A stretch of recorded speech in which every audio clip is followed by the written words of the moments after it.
संग्रह। तर्क संग्रह ग्रंथ में कल निमित्त कारण का लक्षण हुआ था। तो कारण के 3 प्रकार बताए। कौन कौन?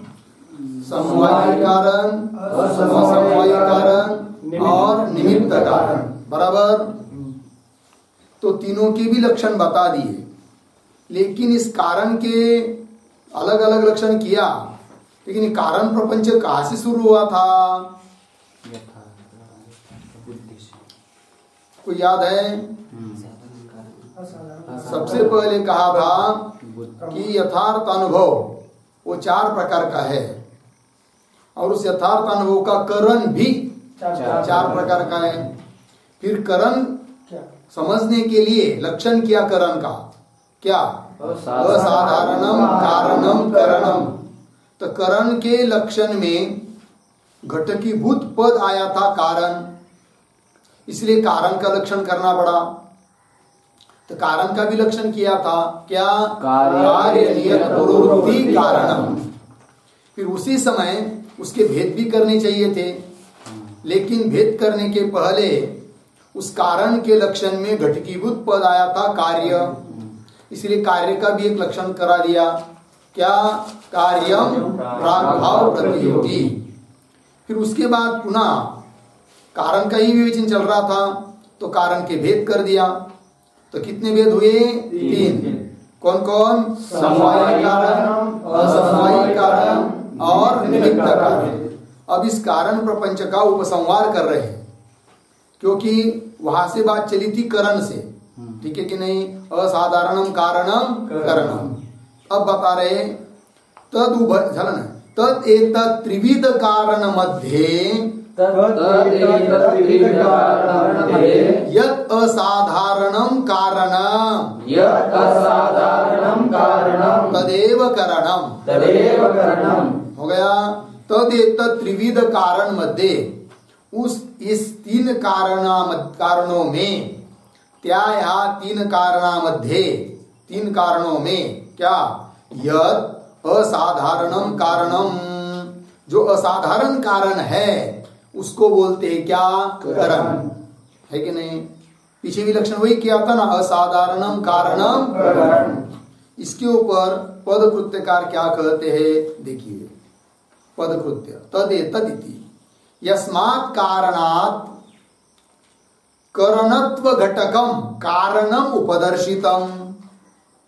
मूल में शब्द आए थे तद एतत्, समझ में आया जी? तद एतत् का मतलब लिख रहे, तद एतत् मतलब यस्मात् कारण, जिस कारण से कि यस्मात् कारणात् करणत्व घटकम कारणम उपदर्शितम। करणत्व घटकम मतलब क्या? करण का जो लक्षण पीछे मूल में किया था, क्या किया था? मूल में पीछे करण का लक्षण साधारणम कारणम करणम। तो करण के लक्षण में घटकीभूत पद आया था कारण। घटकीभूत पद आया था कौन? कारण। फिर उस कारण का इतना बड़ा विस्तार कर दिया, जिस कारण से, है कि नहीं? देखिए, यस्मात् कारणात्, जिस कारण से कि करणत्व घटकम, करणत्व घटकम मतलब करण के लक्षण में घटकीभूत जो था, कौन? कारण। तो कारणम उपदर्शितम, कारण दिखा दिया इतना बड़ा विस्तार करके। तस्मात्, इसलिए इस बात का पता चलता है क्या? कि तस्मात् एतत् त्रिविध साधक मध्ये, साधक शब्द का अर्थ होता है कारण। इन 3 कारणों में, एतत् त्रिविध साधक मध्ये, इन 3 कारणों में यद साधकतमम, जो अतिशय साधक हो, अतिशय कारण हो, अतिशय पास वाला हो, तदेव करणम इति भाव, उसको ही हम क्या कहेंगे? करण कहेंगे। समझ में आया कि नहीं? असाधारण कारण तो है, लेकिन असाधारण कारणों में भी जो अत्यंत साधकतम हो उसको बोलेंगे क्या? करण। क्योंकि असाधारण कारण तो बहुत सारे होते हैं, जैसे ईश्वर इच्छा दिए, साधारण कारण को छोड़ने के बाद घट के लिए असाधारण कारण तो बहुत से हैं, जैसे दंड, चक्र, कुलाल आदि आदि बहुत सारे। हो सकता है उसमें कोई समवायी कारण हो, कोई असमवाय कारण हो, कोई निमित्त कारण। लेकिन असाधारण कारण तो बहुत सारे हैं ना। फिर किसको कारण कहेंगे, तो उसको भी स्पष्टीकरण कर दिया पदकृत्यकार ने कि उन अनेक असाधारण कारणों में भी जो अत्यंत साधक हो, है कि नहीं, जिसके बिना कुछ हो ही नहीं सकता, ऐसा जो है उसी को ही हम बोलेंगे क्या, करण। तो वही लिखा है, तस्मात् एतत् त्रिविध साधक मध्य, इन तीन साधकों में, कारणों में, यद साधक तमम, जो अतिशय साधक है, अतिशय कारण है, तदेव करण इति भाव, उसको ही बोलेंगे क्या, करण। समझ में आया भाई। इति करण प्रपंच, इस प्रकार ये करण का प्रपंच, प्रपंच मतलब विस्तार, ये करण का ही सारा विस्तार हुआ, यहां तक पूरा हुआ। अब आगे चलेंगे मूल में। तो मूल में क्या है, तत्र प्रत्यक्ष ज्ञान करण प्रत्यक्ष। देखिए बुद्धि का जब लक्षण किया था, तो बुद्धि का लक्षण करने के बाद उसके दो भेद किए थे, कौन कौन, स्मृति और अनुभव। उसमें स्मृति का भी लक्षण किया, अनुभव का भी लक्षण किया। अनुभव का लक्षण करने के बाद उस अनुभव के दो भेद बताए थे, कौन कौन, यथार्थ अनुभव, अयथार्थ अनुभव। अब अयथार्थ अनुभव की बात अभी उठाई नहीं है, यथार्थ अनुभव लिया, उसके चार भेद बताए थे, कौन कौन, प्रत्यक्ष, अनुमिति, उपमिति और शब्द। ये चार प्रकार के यथार्थ अनुभव बताया था। और उस चार प्रकार के यथार्थ अनुभव का करण भी चार प्रकार का बताया था, कौन कौन, प्रत्यक्ष, अनुमान, उपमान, शब्द। तो चार प्रकार का करण हुआ ना, तब प्रश्न उठा था करण क्या है, तब जाकर यहां तक वो करण प्रपंच पूरा हुआ। फिर करण का विस्तार पूरा होने के बाद मूल बात पर आ रहे हैं, जहां से छूटे थे, जहां से अलग एक मार्ग पकड़ लिए थे। क्या मार्ग पकड़ लिया था, करण का, और है कि नहीं, उन चार प्रमाओं का, चार यथार्थ अनुभव का करण चार प्रकार का है। तो करण क्या बात है ये सब बता दिया। लेकिन वहां पर जो भेद किया था, चार प्रकार का यथार्थ अनुभव है, और उस चार प्रकार के यथार्थ अनुभव का करण भी चार प्रकार का है। तो उसमें प्रत्यक्ष रूप जो यथार्थ अनुभव है, प्रत्यक्ष प्रमा, उसका करण कौन, प्रत्यक्ष। तो वो प्रत्यक्ष का विस्तार करना चाहिए था, ये प्रत्यक्ष प्रमा है, उसका ये करण है, ये विस्तार करना चाहिए था। लेकिन बीच में थोड़ा सा फाटा फूट गया, तो उसका भी विस्तार कर दिया।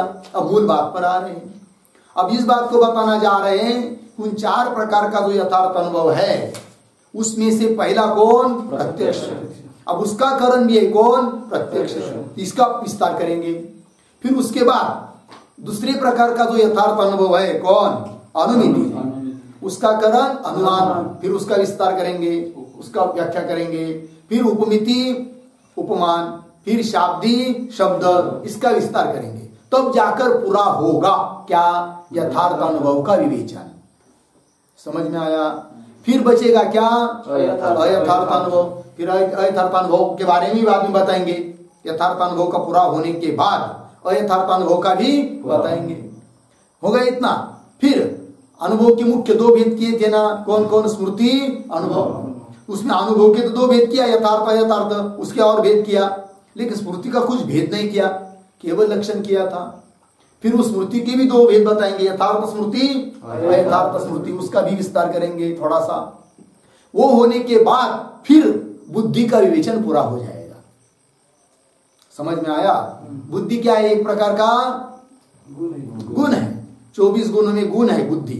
तो रूप रस इत्यादि गुणों का विवेचन करते करते बुद्धि तक आए, तो बुद्धि का इतना बड़ा विस्तार होने वाला है, हो रहा है।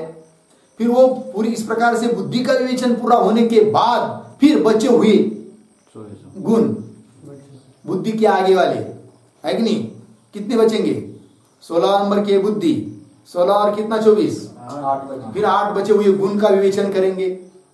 फिर वो गुणों का निरूपण, ध्यान दीजिए भाई, फिर उन गुणों का निरूपण होने के बाद क्या करेंगे, हाँ द्रव्य नहीं, द्रव्य का हो चुका है, गुण का हुआ है। तब ये गुण का पूरा हो जाएगा ना, तब कर्म का नंबर आएगा, है कि नहीं। कर्म के बाद सामान्य, उसके बाद विशेष, उसके बाद समवाय, उसके बाद अभाव। फिर अभाव का विवेचन पूरा हो जाएगा, तब ग्रंथ पूरा हो जाएगा। लिंक समझ में आ रही कि नहीं। ये सब ऐसा आपके सामने दिखना चाहिए, कैसा कैसा कैसा कैसा क्या क्या हो रहा है। ठीक है जी। मुख्य 7 पदार्थ। हाँ, 7 पदार्थों को पकड़ेंगे, वो ख्याल में रखेंगे तो दिक्कत नहीं आएगी, क्योंकि 7 पदार्थों में पहला पदार्थ कौन है? द्रव्य। उसके 9 भेद, उसका विवेचन हो चुका है। अभी गुण का विवेचन चल रहा है, गुण में भी बुद्धि तक आए, ये सब बुद्धि का विवेचन हो रहा है। समझ में आया? फिर बुद्धि का पूर्ण होने के बाद आगे वाले गुण, फिर आगे वाले बचे हुए पदार्थ। बात समझ में आई? तो चलिए फिर तत्र प्रत्यक्ष ज्ञान करणम प्रत्यक्ष मिला। हाँ बोलो। तत्र प्रत्यक्ष ज्ञान करणम प्रत्यक्षम। प्रत्यक्ष ज्ञान, प्रत्यक्ष ज्ञान मतलब प्रत्यक्ष प्रमा, और उस प्रत्यक्ष प्रमा का जो करण है उसको बोलेंगे प्रत्यक्ष प्रमाण। क्या बोलेंगे? प्रत्यक्ष प्रमाण। ये लक्षण किसका है? प्रत्यक्ष प्रमाण का है। किसका है? प्रमाण का है, क्योंकि प्रत्यक्ष ज्ञान का जो करण उसको बोलते प्रत्यक्ष प्रमाण। ठीक है। अब देखिए पदकृत्य में तत्रेति, मूल में तत्र पद आया ना, तत्र शब्द का अर्थ लिख रहे प्रमाण चतुष्टय मध्य इत्यर्थः। तत्र मतलब वहां, वहां मतलब क्या? उसमें मतलब प्रमाण 4 प्रमाणों में, 4 प्रमाण बताए थे ना, कौन कौन? प्रत्यक्ष, क्या क्या? प्रत्यक्ष, बोलना 4 प्रकार के प्रमाण कौन कौन? प्रत्यक्ष, अनुमान, उपमान, शब्द। तो बराबर तो है। प्रत्यक्ष अनुमिति नहीं, अनुमिति प्रमा है। हाँ, अनुमिति प्रमा है, उसका करण जो प्रमाण है वो है अनुमान। ठीक है। तो 4 प्रकार के प्रमाण कौन, ये पूछने के बाद प्रमाण का ही नाम आना चाहिए। कौन कौन? प्रत्यक्ष, अनुमान, उपमान, शब्द। और 4 प्रकार की प्रमा कौन कौन? प्रत्यक्ष, अनुमिति, उपमिति, शब्द। समझ में आया? तो चलिए, तो अभी लक्षण कर रहे किसका? प्रत्यक्ष प्रमाण का। तो वही लिख रहे हैं प्रमाण चतुष्टय मध्य, उन 4 प्रमाणों के बीच में दंडादिवार हो गया ना भाई। तो लक्षण बोलो भाई मूल का। उसमें तत्र ये पद लक्षण घटक नहीं है। प्रत्यक्ष ज्ञान करणम ये लक्षण अंश है, और प्रत्यक्षम ये लक्ष्य। लक्ष्य कौन हुआ? प्रत्यक्षम, प्रत्यक्ष प्रमाण। और उसका लक्षण क्या हुआ? प्रत्यक्ष ज्ञान करणम। प्रत्यक्ष ज्ञान करणम। ध्यान दीजिए, समझ लीजिए, उस लक्षण में से ज्ञान पद को हटा देंगे तो क्या बचेगा? प्रत्यक्ष करणम प्रत्यक्षम। समझ में आया? इतना ही लक्षण करेंगे तो क्या होगा? अतिव्याप्ति होगी। प्रत्यक्ष का जो करण है उसको बोलेंगे प्रत्यक्ष। ज्ञान शब्दों को हटा दिया तो क्या होगी? अतिव्याप्ति। कहाँ होगी अतिव्याप्ति? दंडावर पर होगी। कैसी होगी बताओ? देखिए पदकृत्य में देखिए, दंडादिवारणाय ज्ञान इति। समझ में आया जी? ज्ञान पद को हटा देंगे तो दंड पर क्या होगी? अतिव्याप्ति होगी। कैसे? तो लक्षण बोलो, ज्ञान पद को हटाकर लक्षण बोलो। प्रत्यक्ष करणम प्रत्यक्षम। है कि नहीं? फिर इसका अर्थ हो जाएगा प्रत्यक्ष करणम। ज्ञान पद को हटा दिया, अर्थ हो जाएगा प्रत्यक्ष विषयत्वे सती करणत्वम। बोलो, प्रत्यक्ष विषयत्वे सती करणत्वम। प्रत्यक्ष विषयत्वे सती करणत्वम प्रत्यक्ष प्रमाणस्य लक्षणम। प्रत्यक्ष करण, प्रत्यक्ष विषयत्वे सती करणत्वम प्रत्यक्ष प्रमाणस्य लक्षणम। बोलो भाई,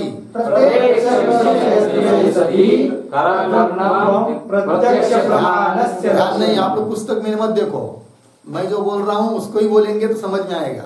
पुस्तक में पढ़ते रहेंगे तो फिर पढ़ते ही रहिए, समझ में कुछ नहीं आएगा। समझ में आया? लक्षण क्या है बोलो मूल में? प्रत्यक्ष ज्ञान करणम प्रत्यक्षम। ज्ञान पद को हटा दीजिए, लक्षण बोलिए। प्रत्यक्ष करणम प्रत्यक्षम। क्या? प्रत्यक्ष करणम प्रत्यक्षम। लिखिए कॉपी पर।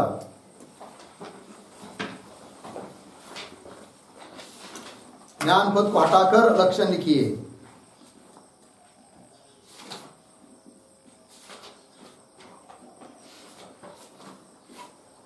लिखा? क्या लिखा? प्रत्यक्षकरणम प्रत्यक्षम। उसके नीचे के लाइन में उसका अर्थ लिखिए। प्रत्यक्ष विषयत्वे सति, प्रत्यक्ष विषयत्वे सति करणत्वम् प्रत्यक्ष प्रमाणस्य लक्षणम्।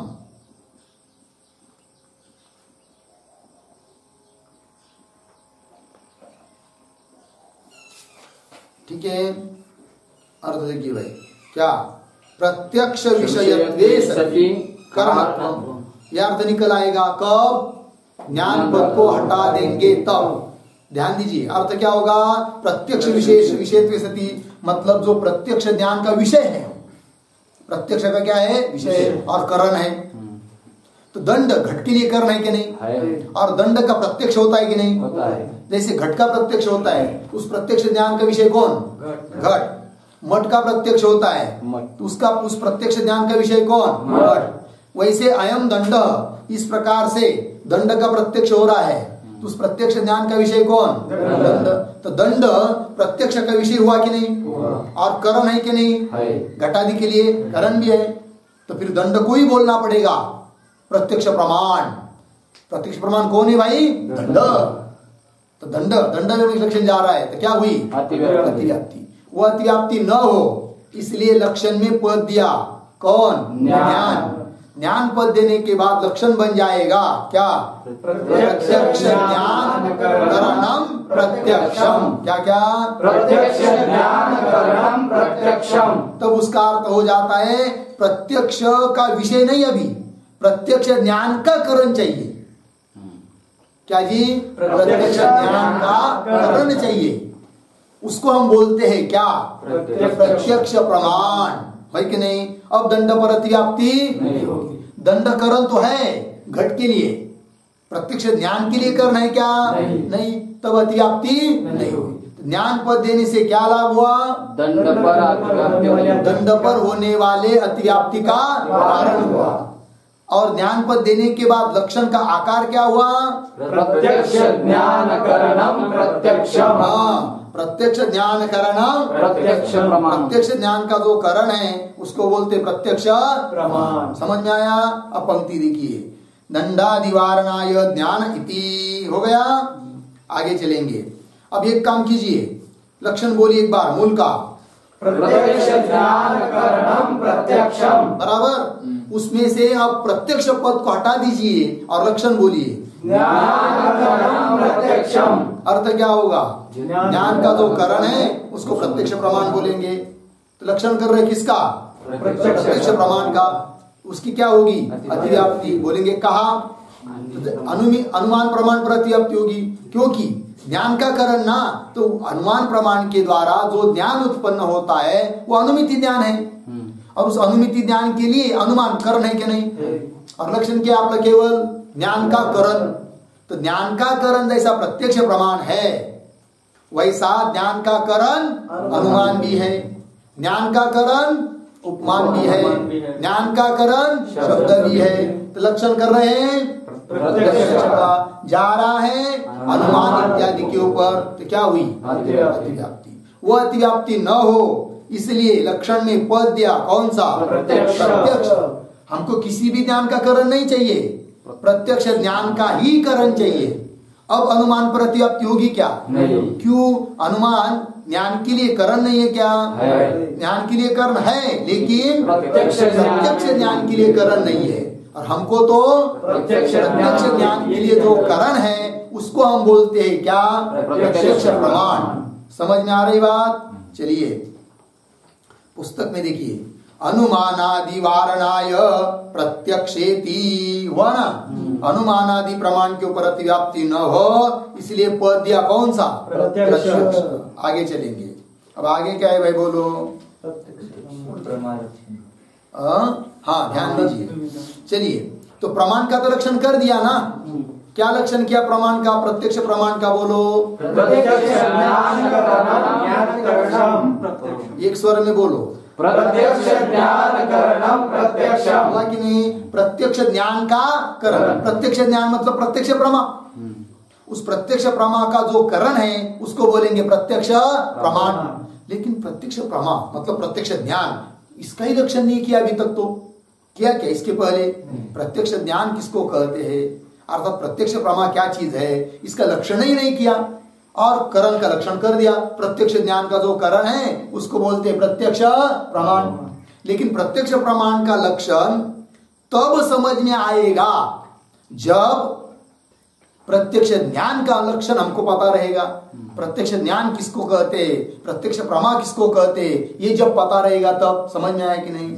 जैसे क्या भाई, समझ लीजिए किसी ने कह दिया, क्या कह दिया, हाँ ये भाई सामग्री ले लो, हाँ ले लिया, क्या इससे भाटी चोखा बना लो। क्या बताया? भाटी चोखा बना लो। तो बोले कि भाटी चोखा बना दो इससे, लेकिन भाटी चोखा क्या होता है ये हमको पता नहीं है। जब भाटी चोखा ही पता नहीं रहेगा तो उसका साधन समझ में आएगा कि इसे क्या करना है करके? नहीं है कि नहीं। सबसे पहले आगे पहले क्या पता होना चाहिए, भाटी चोखा क्या होता है। हाँ ये बताया होता समझ लीजिए क्या कि भाई ये लो लो और इसकी भाकर बना लो, तो समझ में आ जाता। अच्छा ये भाकर का साधन है, इससे ऐसा ऐसा करेंगे तो भाकर बन जाएगा, समझ में आएगी नहीं। लेकिन भाटी चोखा बताए क्या? नहीं पता है, फिर उसका ये साधन समझ में आएगा क्या? नहीं। उसी प्रकार आपने लक्षण तो कर दिया किसका? प्रत्यक्ष प्रमाण का। और उस प्रत्यक्ष प्रमाण के लक्षण में घटकीभूत पद दिया कौन? प्रत्यक्ष ज्ञान।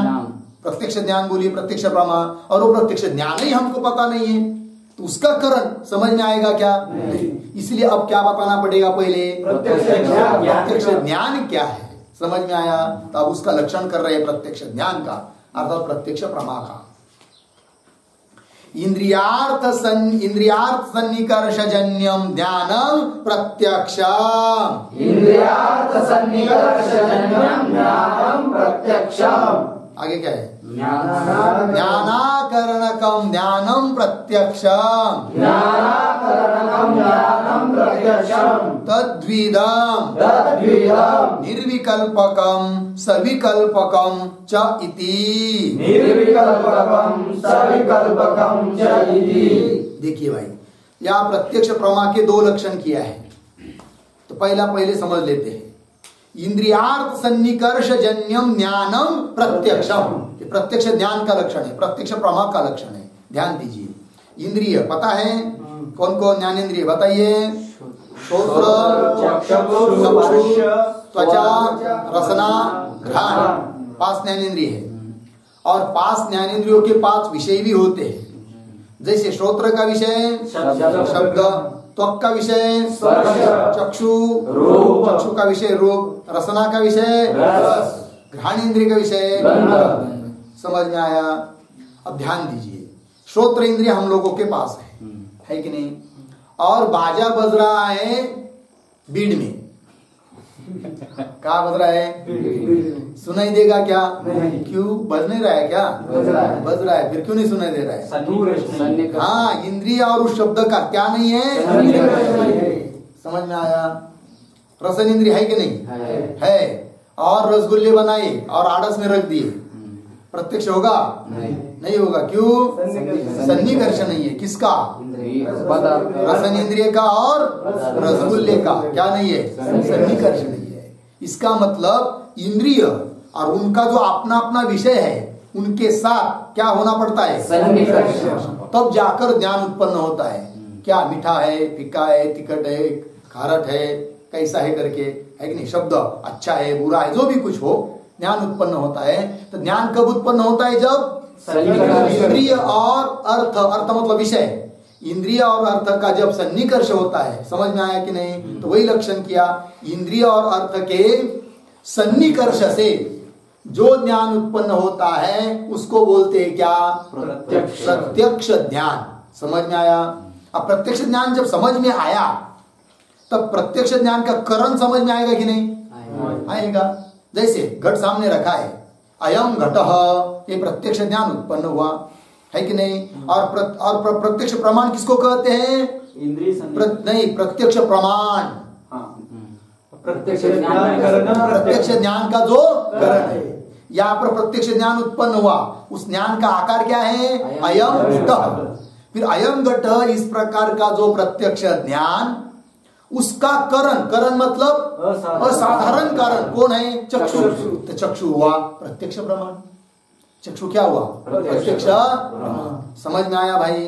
प्रत्यक्ष ज्ञान, जो भी प्रत्यक्ष ज्ञान उत्पन्न हो रहा है, चाहे वो शब्द का हो, रूप का हो, रस का हो, गंध का हो, जो भी प्रत्यक्ष ज्ञान उत्पन्न हो रहा है, उस प्रत्यक्ष ज्ञान के लिए जो करण, करण मतलब असाधारण कारण, वही हो गया करण, है कि नहीं? मतलब प्रत्यक्ष प्रमाण। समझ में आया? चलिए, इंद्रियार्थ सन्निकर्षजन्यम ज्ञानम प्रत्यक्ष, मिला कि नहीं? और आगे लिखा है ज्ञानाकरणकम ज्ञानम प्रत्यक्ष। देखिए भाई, प्रत्यक्ष ज्ञान का लक्षण, प्रत्यक्ष प्रमा का लक्षण जो किया है पीछे मूल में, अभी अभी बोलो एक बार।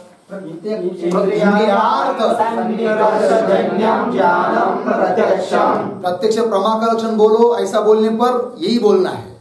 और प्रत्यक्ष प्रमाण का लक्षण बोलो, ऐसा जब पूछेंगे तब प्रत्यक्ष ज्ञान करणम प्रत्यक्षम। समझ में आया अंतर? तो देखिए, तो प्रत्यक्ष प्रमा का लक्षण बोलिए एक बार। इंद्रियार्थ सन्निकर्षजन्यम ज्ञानम प्रत्यक्षम, है कि नहीं? तो देखिए भाई, तो हम लोगों को प्रत्यक्ष होता है कि नहीं? वैसे ईश्वर को भी सब जगत का प्रत्यक्ष है। ईश्वर को भी क्या? सभी जगत का प्रत्यक्ष है। अब हमको भी प्रत्यक्ष है, उसको भी प्रत्यक्ष है। ज्ञान, प्रत्यक्ष ज्ञान हमको होता है, उनको भी होता है, ईश्वर को। और हमारा लक्ष्य कौन है? प्रत्यक्ष ज्ञान। तो सभी प्रत्यक्ष ज्ञान में लक्षण जाना चाहिए। तो हम लोगों को जो प्रत्यक्ष ज्ञान हो रहा है उसमें तो ये लक्षण जाएगा। कौन सा? इंद्रिय अर्थ, इनके सन्निकर्ष से जो ज्ञान उत्पन्न होता है, बराबर। किंतु ईश्वर प्रत्यक्ष के ऊपर ये लक्षण जाएगा क्या? नहीं जाएगा। क्यों नहीं जाएगा? ईश्वर को इंद्रिय नहीं है। ईश्वर को क्या नहीं है? इंद्रिय ही नहीं है कि नहीं? वो तो सगुण निराकार है। कौन? ईश्वर। तो उसकी इंद्रिय नहीं है, प्रत्यक्ष तो होता है, फिर उस प्रत्यक्ष ज्ञान में उस लक्षण जाएगा ही नहीं। ईश्वर प्रत्यक्ष में लक्षण नहीं जाएगा कि जाएगा? नहीं। क्यों? लक्षण क्या क्या है प्रत्यक्ष ज्ञान का? इंद्रियार्थ से सन्निकर्ष से जो ज्ञान उत्पन्न होता है। तो हम लोगों को जो प्रत्यक्ष हो रहा है वो तो इंद्रियार्थ के सन्निकर्ष से हो रहा है, इसलिए हम लोगों के प्रत्यक्ष में लक्षण जा रहा है। किंतु ईश्वर को इंद्रिय है क्या? नहीं। लेकिन प्रत्यक्ष है कि नहीं? फिर उसके प्रत्यक्ष में लक्षण जाएगा क्या? नहीं जाएगा। तब क्या करें? तो उत्तर दिया, फिर एक काम करते हैं भाई, प्रत्यक्ष ज्ञान का लक्षण और एक दूसरा कर देते हैं। तो कर दिया, क्या कर दिया? ज्ञानाकरणकम ज्ञानम प्रत्यक्षम। बोलो, ज्ञानाकरणकम ज्ञानम प्रत्यक्षम। ये लक्षण कर दिया। अब ये लक्षण दोनों पर भी जाएगा, मतलब जीव के प्रत्यक्ष के ऊपर भी जाएगा और ईश्वर प्रत्यक्ष में भी जाएगा। कैसे? ध्यान दीजिए थोड़ा सा। लक्षण क्या? एक बार बोलो। ज्ञानाकरणकम ज्ञानम प्रत्यक्षम। ठीक है, हाँ। ज्ञानाकरणकम, ज्ञान अकरणकम, मतलब ज्ञान करण नहीं है जिसका। क्या? ज्ञान करण नहीं है जिसका, है कि नहीं? ऐसा जो उसको बोलेंगे, है कि नहीं? क्या? प्रत्यक्ष प्रमाण। ज्ञान अकरणकम ज्ञानम, ये प्रत्यक्ष प्रमा का लक्षण है। किसका है? प्रत्यक्ष प्रमा। ऐसे उस ज्ञान को हम प्रत्यक्ष प्रमा बोलते हैं जिसका करण ज्ञान न हो। क्या क्या बोलो? उस ज्ञान को हम प्रत्यक्ष प्रमा बोलते हैं जिसका करण ज्ञान न हो। समझ में आई? कॉपी पर लिखिए। प्रमा, ठीक है, लिखा। उसी लाइन में 2-3 इंच जगह छोड़कर आगे लिखिए, उसी लाइन में करण। ठीक है। अब प्रत्यक्ष के नीचे लिखिए, सॉरी प्रमा लिखा है ना पहला शब्द, प्रमा शब्द के नीचे लिखिए नंबर 1 प्रत्यक्ष ज्ञान। प्रत्यक्ष ज्ञान लिखा। और उसी लाइन में उसके करण के नीचे इंद्रिया, इंद्रिये, इंद्रिया। अब उधर उधर एक नंबर में क्या लिखा था? प्रत्यक्ष ज्ञान। उसके नीचे लिखिए अनुमिति ज्ञान।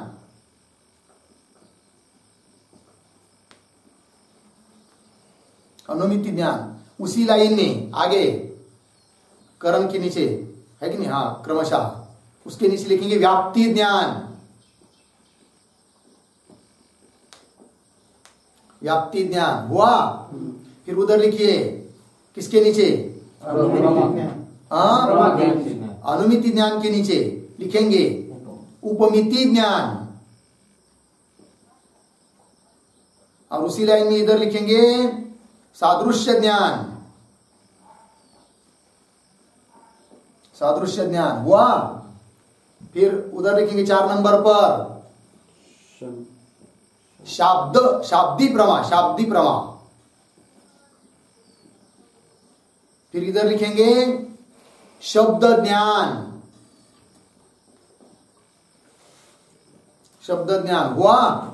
अब तो बताइए भाई, प्रमा 4 प्रमा कौन कौन? नंबर 1 प्रत्यक्ष ज्ञान, नंबर 2 अनुमिति ज्ञान, नंबर 3 उपमिति ज्ञान, नंबर 4 शाब्दी ज्ञान। शाब्दी प्रमा। ये 4 प्रमा हुई बराबर। पहली प्रमा कौन? प्रत्यक्ष ज्ञान। उसका करण कौन है बताओ? इंद्रिया। दूसरी प्रमा अनुमिति ज्ञान। उसका करण व्याप्ति ज्ञान। तीसरी प्रमा उपमिति ज्ञान। उसका करण सादृश्य ज्ञान। चौथी प्रमा शाब्दी प्रमा। शाब्दी ज्ञान, शाब्दी प्रमा जो भी हो, उसका करण शब्द ज्ञान। ध्यान दीजिए। तो 2, 3, 4 ये 3 प्रमा ध्यान में आई। दो मतलब अनुमिति ज्ञान, उपमिति ज्ञान। ध्यान 2 नंबर के लीजिए अनुमिति ज्ञान बरोबर। अनुमिति ज्ञान का करण कौन है बताओ? व्याप्ति ज्ञान। मतलब अनुमिति ज्ञान जो है, अनुमिति प्रमा जो है, उसका करण कौन हुआ? व्याप्ति ज्ञान हुआ। बराबर है कि नहीं? तो उस अनुमिति प्रमा को क्या बोलेंगे? ज्ञान करणक ज्ञान। क्या बोलेंगे? ज्ञान करणक ज्ञान। मतलब ज्ञान है करण जिसका, ऐसा ये ज्ञान अनुमिति ज्ञान। अनुमिति ज्ञान कैसा हुआ? उसका करण कौन है? व्याप्ति ज्ञान। तो ज्ञान ही है ना, व्याप्ति ज्ञान मतलब ज्ञान ही है। तो अनुमिति ज्ञान को क्या बोलेंगे?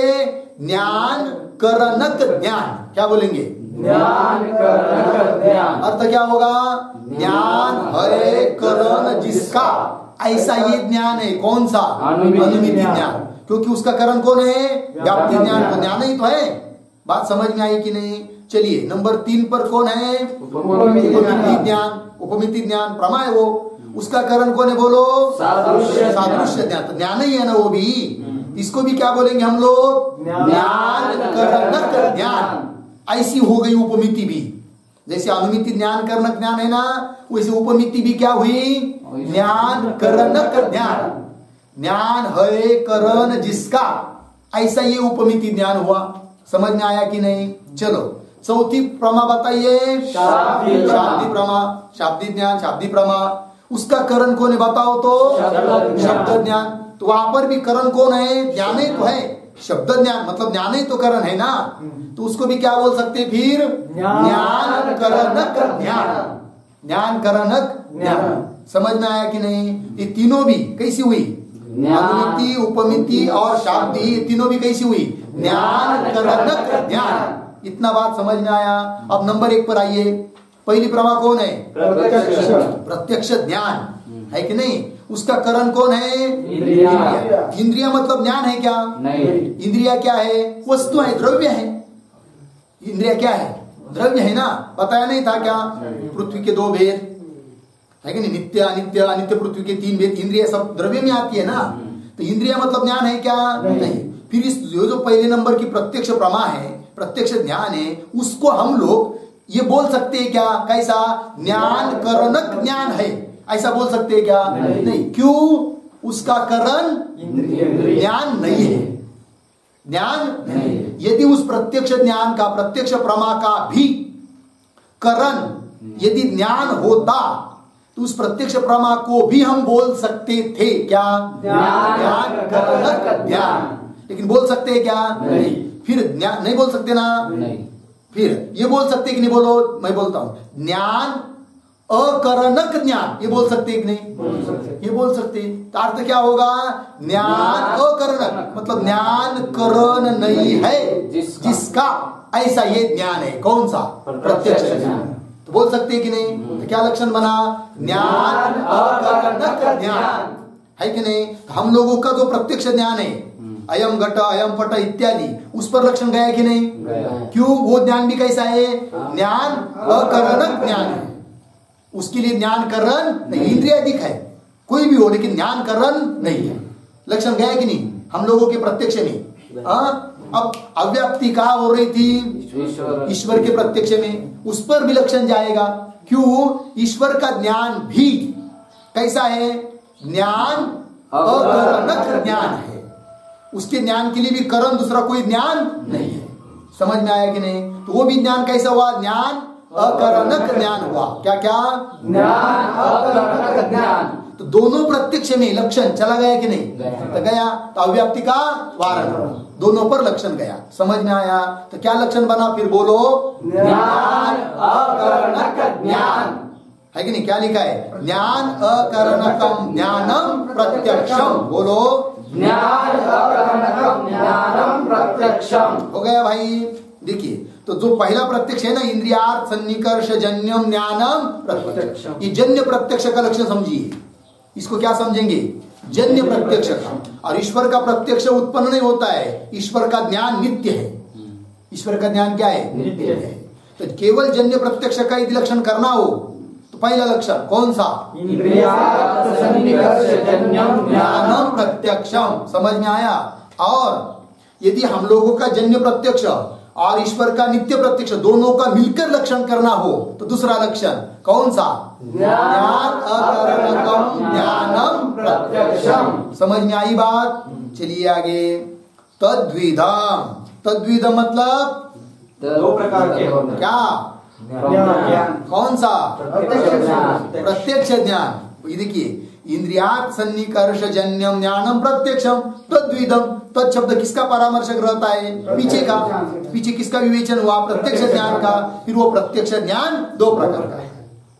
वो ईश्वर प्रत्यक्ष जीव प्रत्यक्ष ये नहीं लेना है कि नहीं? जीव प्रत्यक्ष की दो भेद है। कौन कौन? निर्विकल्पकम सविकल्पकम च इति। बोलो, निर्विकल्पकम सविकल्पकम च इति। दो प्रकार का हम लोगों का प्रत्यक्ष जो ज्ञान है उसके कितने भेद हुए? दो। कौन कौन? निर्विकल्पकम सविकल्पकम। हाँ, निर्विकल्पक प्रत्यक्ष और सविकल्पक प्रत्यक्ष। हो गया बात? चलिए, पदकृति इस पर है क्या? है। इंद्रियार्थेति मिला? नहीं है क्या? तो देखो फिर, इंद्रियम चक्षुरादिकम लक्षण को घटा रहे हैं। मूल के लक्षण को, मूल का लक्षण क्या है? इंद्रियार्थ सन्निकर्ष जन्यम ज्ञानम प्रत्यक्षम। उसको समझा रहे। देखिए, इंद्रियम चक्षुरादिकम हो गया। अर्थ, अर्थ घटादि, अर्थ मतलब विषय, घटादि विषय। तयोः सन्निकर्ष, उन दोनों का सन्निकर्ष। किन दोनों का? इंद्रिय और अर्थ, इनका। तयोः सन्निकर्ष। कौन सन्निकर्ष? संयोगादि ही। बहुत सारे सन्निकर्ष आगे आने वाले हैं। तो संयोगादि सन्निकर्ष। तज्जन्यम ज्ञानम, उस सन्निकर्ष से जन्य जो ज्ञान उसको बोलेंगे क्या? प्रत्यक्षम। वो प्रत्यक्ष ज्ञान हुआ। समझ में आया भाई? नहीं लक्षण में समझ में आया क्या? तो बोलो फिर एक बार लक्षण मूल का। इंद्रियार्थ सन्निकर्ष जन्यम ज्ञानम प्रत्यक्षम। क्या क्या? एक बार पुनः। इंद्रियार्थ सन्निकर्ष जन्यम ज्ञानम प्रत्यक्षम। उसको दूसरी भाषा में बोलना हो तो इंद्रियार्थ सन्निकर्ष जन्यत्वे सति ज्ञानत्वम प्रत्यक्ष ज्ञानस्य लक्षणम। बोलो, इंद्रियार्थ सन्निकर्ष जन्यत्वे सति ज्ञानत्वम प्रत्यक्ष ज्ञानस्य लक्षणम। प्रत्यक्ष ज्ञानस्य किंवा प्रत्यक्ष प्रमायाः लक्षणम। समझ में आई भाई बात? देखिए, मूल के लक्षण में ज्ञान पद को हटा दीजिए तो लक्षण बोलिए तो ज्ञान पद को हटाकर इंद्रियार्थ सन्निकर्ष जन्यम प्रत्यक्षम। क्या क्या? इंद्रियार्थ सन्निकर्ष जन्यम प्रत्यक्षम। समझ में आया? अर्थ क्या निकलेगा? इंद्रिय और अर्थ इनके सन्निकर्ष से जो उत्पन्न होता है उसको बोलेंगे क्या? प्रत्यक्ष ज्ञान। यही तो अर्थ हुआ ना। ज्ञान पद हटा दिया तो बोलेंगे हटा दो। तो बोल रहे अतिव्याप्ति होगी। क्या होगी? अतिव्याप्ति होगी। बोले कहाँ अतिव्याप्ति होगी बताओ तो बता रहे, ध्यान दीजिए, पुस्तक में मत देखो भाई, कितनी बार बताना पड़ेगा। तो क्या होगी अतिव्याप्ति? कब? ज्ञान पद को बता दिया। लक्षण क्या बचा बोलो? इंद्रियार्थ सन्निकर्षजन्यम प्रत्यक्षम। हो गया कि नहीं? ध्यान दीजिए, घट सामने रखा है। क्या रखा है? घट। और घट को तोड़ दिया, मतलब घट का ध्वंस हुआ। तो घट ध्वंस के लिए कारण घट है कि नहीं? अर्थात वो घट ध्वंस किससे उत्पन्न हुआ? घट से उत्पन्न हुआ। जिसका भी ध्वंस होता है वो उससे उत्पन्न होता है। जैसे उदाहरण दूसरा, पट का ध्वंस हुआ। किसका ध्वंस हुआ बोलो? पट का ध्वंस हुआ। तो पट का ध्वंस किससे उत्पन्न हुआ? पट से उत्पन्न हुआ। बात समझ में आई? ध्यान दीजिए, इंद्रिय है चक्षु, अर्थ है घट। अर्थ क्या लिया? इन दोनों का सन्निकर्ष हुआ, घट का और चक्षु का सन्निकर्ष हुआ। ध्यान दीजिए, तब उत्पन्न हुआ ज्ञान, अयम घट। ये ज्ञान, क्या ज्ञान उत्पन्न हुआ?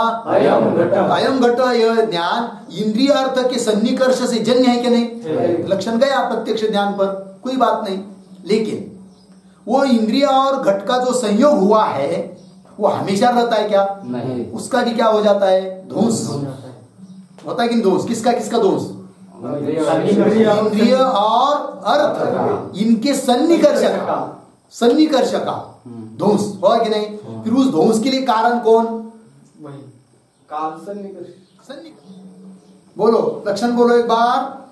इंद्रियार्थ सन्निकर्षजन्यम प्रत्यक्षम। इंद्रियार्थ सन्निकर्षजन्यम प्रत्यक्षम, बराबर है कि नहीं? ध्यान दीजिए, घट का ध्वंस हुआ तो ध्वंस किससे जन्य है? घट से जन्य है। पट का ध्वंस हुआ किससे जन्य है? पट से जन्य है। समझ में आया कि नहीं? सन्निकर्ष का ध्वंस हुआ किससे जन्य है? सन्निकर्ष से जन्य है कि नहीं? तो इंद्रिय और अर्थ, इन दोनों के सन्निकर्ष से दो चीज उत्पन्न हो रही है। एक तो प्रत्यक्ष ज्ञान अयम घट, दूसरा सन्निकर्ष का ध्वंस।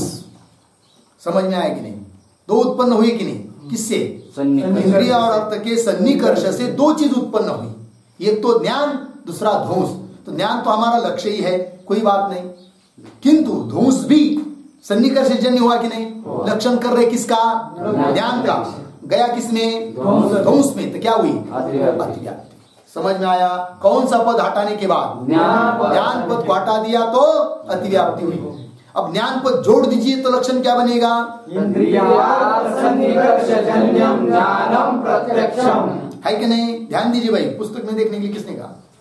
अब ज्ञान पद जोड़ दिया तो लक्षण बन गया क्या? बोलो एक बार। इंद्रियार्थ सन्निकर्षजन्यम ज्ञानम प्रत्यक्षम। ये प्रत्यक्ष ज्ञान पर लक्षण जाएगा कि नहीं? क्योंकि वो इंद्रियार्थ के सन्निकर्ष से जन्य है और ज्ञान भी है।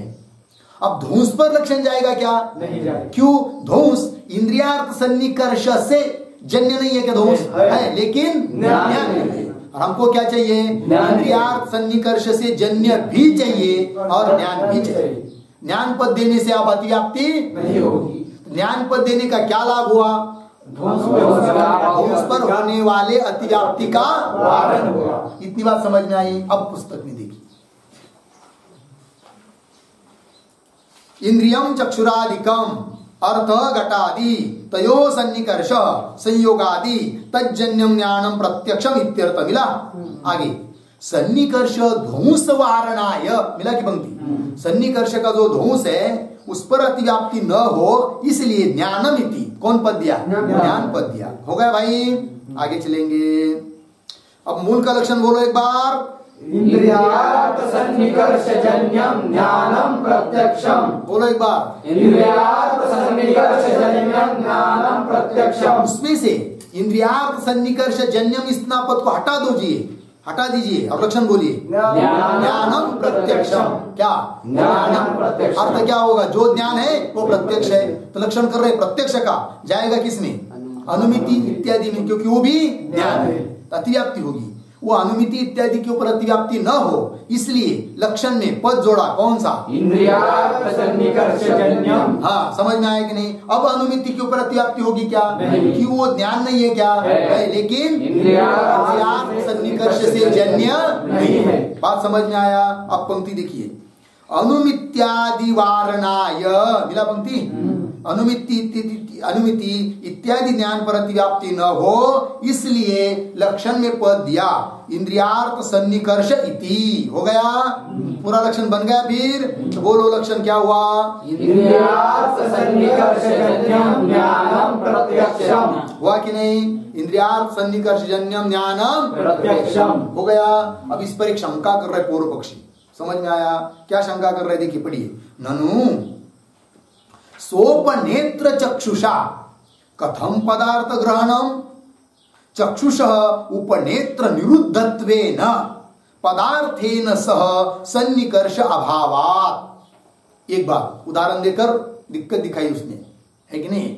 देखिए क्या कर रहा है वो, सरल है। बोल रहा है कि भाई जिस व्यक्ति ने चश्मा पहना है उसको घट आदि पदार्थों का प्रत्यक्ष नहीं होना चाहिए। कौन बोल रहा है? पूर्व पक्षी। क्यों? क्या आपके लक्षण में आपने क्या कहा? इंद्रिय और अर्थ का क्या होना चाहिए? सन्निकर्ष। उस सन्निकर्ष से जो ज्ञान उत्पन्न होता है उसको बोलते हैं क्या? प्रत्यक्ष ज्ञान। लेकिन बीच में आ गया कौन? चश्मा, चश्मा की कांच। समझ में आएगी नहीं? तो उससे निरुद्ध हो गए, रुक गए, अड़क गए। कौन? नेत्र। तो नेत्र का और घट का सन्निकर्ष होगा ही नहीं, क्योंकि चश्मा के क्या द्वारा वो प्रतिबंधित हो गए। तो कैसा प्रत्यक्ष होगा? नहीं होना चाहिए। समझ में आया? और एक बात समझ लीजिए, हम लोग गए गंगा जी में, पानी बह रहा है और काल कौन सा है? बरसात काल नहीं है, लेकिन जनवरी महीना चल रहा है। पानी एकदम स्वच्छ हो चुका है, बीच में 1 रुपया भी पड़ा हो, अंदर कुछ भी पड़ा हो तो दिखाई देता है। ऐसे समय पर गए, लेकिन बोल रहा है पूर्व पक्षी वो अंदर पानी में पड़ी हुई जो चीज है उसका प्रत्यक्ष नहीं होना चाहिए, क्योंकि आपके नेत्र पानी में ही रुक गए, जल बीच में आ गया, उसके नीचे वो वस्तु है, उसके साथ सन्निकर्ष होगा ही नहीं, तो प्रत्यक्ष नहीं होना चाहिए। समझ में आया? पंक्ति देखिए। ननु सोपनेत्र, उपनेत्र का अर्थ होता है चश्मा। सोपनेत्र मतलब उपनेत्र सहित ऐसे जो चक्षु, सोपनेत्र चक्षुषा तृतीया, चक्षु के द्वारा कथम पदार्थ ग्रहणम, कैसा पदार्थ ग्रहण होगा? अर्थात नहीं होना चाहिए। क्यों? आगे लिख रहे चक्षुषः उपनेत्र निरुद्धत्वेन, चक्षु का निरोध कर दिया किसने? उपनेत्र ने, चश्मा ने। उपनेत्र निरुद्धत्वेन पदार्थेन सह, पदार्थों के साथ सन्निकर्ष अभाव, पदार्थ के साथ सन्निकर्ष ही नहीं होगा। किसका? चक्षु का। और आगे कथम वा स्वच्छ जानवी सलिलावृत्त मत्स्यादेहि चक्षुषा ग्रहणम, है कि नहीं? स्वच्छ जानवी, सलिल, जानवी मतलब गंगा, सलिल मतलब पानी। गंगा का जो स्वच्छ पानी, बरसात का पानी स्वच्छ नहीं होता है, उसमें मिट्टी मिली हुई रहती है कि नहीं? अन्य काल का पानी। तो स्वच्छ जानवी सलिल पानी, उससे आवृत्त ढके हुए, पानी से ढके हुए कौन? मत्स्यादेह, मासे वगैरह, मत्स्यादेह चक्षुषा ग्रहणम, कैसा चक्षुषे ग्रहण होगा? अर्थात नहीं होना चाहिए। इति चेत न, ऐसी शंका मत करो। उत्तर दे रहे स्वच्छ द्रव्यस्य तेजो निरोधकत्व अभावेन तदंतः चक्षु प्रवेश संभवात्। उत्तर दे दिया। उत्तर दे रहे कि भाई स्वच्छ जो द्रव्य होता है वह तेज का निरोध नहीं कर सकता, तेज को नहीं रोक सकता। कौन? स्वच्छ द्रव्य, है कि नहीं? तो नेत्र, चश्मा स्वच्छ द्रव्य है, कांच, पानी स्वच्छ द्रव्य है, वो तेज को रोक नहीं सकते। बोलेंगे तेज क्या है यहाँ पर? चक्षु की बात करो। हाँ, तो चक्षु क्या है? तेज ही है। चक्षु, चक्षुरेंद्रिय किसका कार्य है? तेज का है ना। तो तेज स्वरूप है कौन? चक्षु। और तेज को रोक नहीं सकते कौन? स्वच्छ द्रव्य। इसलिए बीच में चश्मा आ जाए, चाहे स्वच्छ पानी आ जाए, तो भी उस चक्षु को रोक नहीं सकते, वो चला ही जाएगा। अर्थात उसका सन्निकर्ष होगा किसके साथ? अर्थ के साथ। तब प्रत्यक्ष होगा ही होगा, कोई दिक्कत नहीं। वही दिखाया स्वच्छ द्रव्यस्य तेजो निरोधकत्व अभावेन, है कि नहीं? तेज उसका तेज का निरोध नहीं कर सकता है कौन? स्वच्छ द्रव्य। स्वच्छ द्रव्य से तेजो निरोधकत्वाभावेन तदंतः, तदंतः स्वच्छ द्रव्य के अंदर चक्षु प्रवेश संभव, चक्षुरेंद्रिय का प्रवेश हो जाता है। इसलिए इंद्रियार्थ का सन्निकर्ष बनेगा ही, बनेगा तो प्रत्यक्ष होगा ही। आगे न च ईश्वर प्रत्यक्षे अव्याप्ति इति वाच्यम न च वाच्यम। शंका, पूर्व पक्षी बोल रहा है कि आपने प्रत्यक्ष ज्ञान का लक्षण किया, क्या लक्षण किया बोलो? इंद्रियार्थ सन्निकर्ष जन्यम ज्ञानम प्रत्यक्षम। ये प्रत्यक्ष ज्ञान का लक्षण ईश्वर प्रत्यक्ष में जाएगा नहीं। क्यों? ईश्वर को इंद्रिय नहीं है। तो उसका उत्तर दे रहे, पंक्ति देखिए, न च, न का अनुवाद में ईश्वर प्रत्यक्ष, ईश्वर के प्रत्यक्ष के ऊपर अव्याप्ति ही, इस लक्षण की क्या होगी? अव्याप्ति। इति वाच्यम न च वाच्यम, ऐसी शंका मत करो। क्यों? अत्र जन्य प्रत्यक्ष से एवं लक्षितत्वात्, बोल रहे हमारे लक्षण का लक्ष्य कौन है? जन्य प्रत्यक्ष है, नित्य प्रत्यक्ष नहीं है। तो जन्य प्रत्यक्ष मतलब जीवों का प्रत्यक्ष, उसमें तो लक्षण जा ही रहा है। और हमारा लक्ष्य कौन नहीं है? ईश्वर का प्रत्यक्ष हमारा लक्ष्य नहीं है। इसलिए वहां पर लक्ष्य नहीं भी गया तो अव्याप्ति नहीं होगी। क्योंकि अव्याप्ति कब कहते हैं? जब लक्ष्य पर लक्षण नहीं जाता है, किसी लक्ष्य पर लक्षण नहीं जाता है, तब उसको बोलते हैं क्या? अव्याप्ति। ईश्वर का प्रत्यक्ष हमारा लक्ष्य है ही नहीं, तो नहीं लक्षण जाना अच्छी बात है कि नहीं? इसलिए अव्याप्ति दोष नहीं आएगा। समझ में आया? और यदि ईश्वर का प्रत्यक्ष और जीव का प्रत्यक्ष, जन्य प्रत्यक्ष, दोनों को मिलकर यदि आपको लक्षण चाहिए प्रत्यक्ष ज्ञान का, तो भी हमने करा दिया। दूसरा क्या? ज्ञानात्मकम ज्ञानम प्रत्यक्षम। बात समझ में आई? बस अब दो प्रत्यक्ष के दो भेद किए ना, निर्विकल्पकम सविकल्पकम, इसका विचार कल करेंगे। ओम पूर्णमदः पूर्णमिदं पूर्णात् पूर्णमुदच्यते पूर्णस्य पूर्णमादाय पूर्णमेवावशिष्यते।